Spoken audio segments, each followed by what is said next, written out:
তোমাকে পিথাগোরাসের উপপাদ্যের মতো এত নিখুঁত হতে হবে না। তুমি বরং আমার কাছে ভুল ভরা কবিতা হয়েই থেকো, যে ভুল শুধরানোর অজুহাতে তোমার সাথে কেটে যাবে বাকিটা জীবন। নীল আকাশের মতো এত বিশাল হতে হবে না। তুমি বরং আমার মাথার ওপর ছাদ হয়েই থেকো, যে ছাদ হয়ে উঠবে আমার জীবনের ক্লান্ত সময়ে আমার শ্রেষ্ঠ আশ্রয়।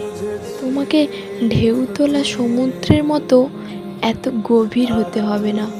তুমি বরং একটা ছোট পুকুর হয়ে থেকো, যে পুকুরের কাদায় ফুটবে শুধু আমার জন্য একটি পদ্ম।